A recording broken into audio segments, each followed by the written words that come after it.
shot or killed, that's pretty risky, even for those who are not shot, because you're standing there and you're scared to death.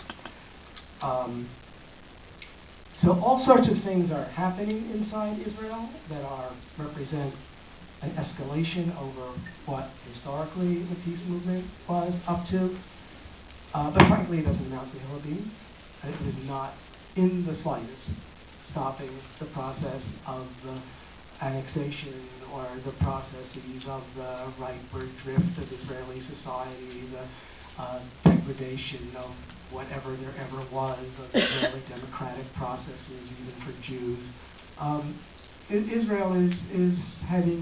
Israel itself, inside the occupation, is heading into an abyss, and it's not clear at all what might stop that. In part, that has to do with how weak Israeli resistance has always been, and how weak Palestinian resistance is, particularly at this moment. The Palestinian political scene is very divided, and it's not clear what tactics, if any, would be more successful than what's going on now. The Palestinian authorities are, of course, not very helpful. The negotiations that are going on now are most unlikely to lead to anything at all. So things are a mess, unfortunately.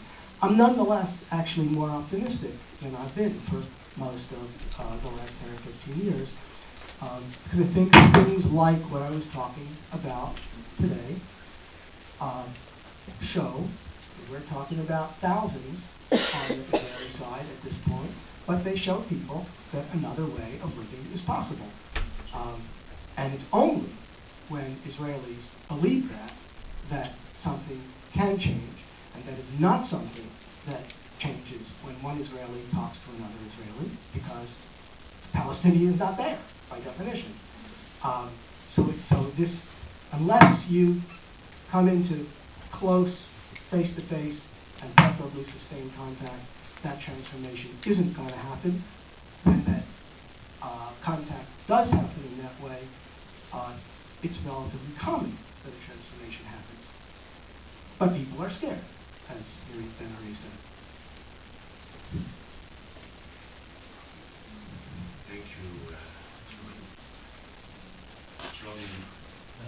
Yeah, thank you for this wonderfully rich presentation. My question is, I have an issue over two things. One, the framing of it as high-risk activism, and two, this sort of micro-sociology derived from McAdam and that sort of dynamics of contention evolving traditions. Because I think what's exciting and interesting and important about the activism you speak about are all the things. I mean, this thing about how it's going to lead to the future is this prefigurative idea. The anarchist idea, the deliberative democratic idea, the idea of pleasure in affect, the idea of a network, the refusal of spokespersons. And we see this phenomena all over the place. We see it in Egypt, we see it in Gezi Park, we saw it in Brazil, we see it in Occupy movements. That's very interesting. To me, that's the most interesting thing. But to have to explain that, the whole issue of pleasure in affect is a characteristic of it. It's something that, is part of, but it doesn't explain it. And I don't see how the micro-sociology taken from McAdam, I mean, I have all sorts of issues with that. And I don't think McAdam's you mentioned settler colonialism at the end. He's useless on settler colonialism. But that's another argument. I'm arguing with him, right? Yeah. But I just mean the micro-sociology. To me, it doesn't, I would think, what about a more structural type explanation for these forms of deliberative activism that we see all over the place? So, first of all, I am rejecting the micro-sociological. I began with that, saying that's at best incomplete.